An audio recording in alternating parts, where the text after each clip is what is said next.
எனக்கும் எங்க அப்பாவுக்கும் எந்த சண்டையும் கிடையாது. நாங்க 2 பேரும் ஒற்றுமையா இருக்கோம். பெரிய சாரத்துக்குமார் சின்ன சாரத்துக்குமார் மாதிரி ஒற்றுமையா இருக்கிறோம். ஏன் வதந்தியை கிளப்புறீங்க? என்ன நம்பிட்டீங்களா? எங்களுக்கும் பண்ண தெரியும். April pool. இன்னும் இதுக்கப்புறம் மாசத்துக்கு இல்லைங்கண்ணா, வாரத்துக்கு ஒரு ப்ரெஸ் மீட் கொடுப்பாங்கண்ணா. கண்டிப்பா கொடுப்பாங்கண்ணா, ரெடியா இருங்க. என்ன நம்பிட்டீங்க தானே? April fool. எல்லாருக்கும் வணக்கம். எங்க கட்சிக்குள்ள இனிமே உட்கட்சி பூசலே கிடையாது, கண்டிப்பா கிடையாது. நாங்க அதெல்லாம் இனிமே பண்ணவே மாட்டோம். என்ன நம்பிட்டீங்களா? April fool. இதுக்கப்புறம் சென்னையில எங்கேயுமே கொசுவையே நீங்க பார்க்க முடியாது. ஏன்னா நாங்க சென்னை ஃபுல்லாவே மருந்தடிச்சு எல்லா கொசுவையும் நாங்க கொல்ல போறோம். இதுக்கப்புறம் நீங்க நிம்மதியா தூங்கலாம், ஒரு கொசு கூட உங்களை கடிக்காது.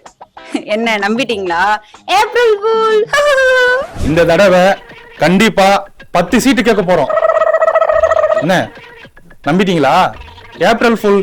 அண்ணா வணக்கங்கண்ணா. ஆனா இது வரைக்கும் பாத்துக்கிட்டீங்கன்னா நான் வந்து ஒரு 20,000 புத்தகம் படிச்சிருக்கேங்கண்ணா.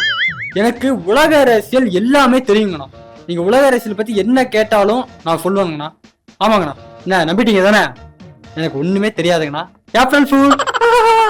இந்த தடவை டிவியை மறுபடியும் உடைக்கலான்னு முடிவு பண்ணிட்டேன். ஆனா அது தாத்தாவோட சின்ன டிவி, பெரிய டிவியை உடைக்கலான்னு முடிவு பண்ணிட்டேன். என்ன நம்பிட்டீங்களா? விக்ரம். April fool. ஆக நாங்க ஆட்சிக்கு வந்த உடனே முதல் சட்டமன்றத்துல நீட்டுக்கு தீர்மானம் ஏற்று நீட்டை முழுமையா ஒழிக்க போடும். என்ன நம்பிட்டீங்களா? April fool.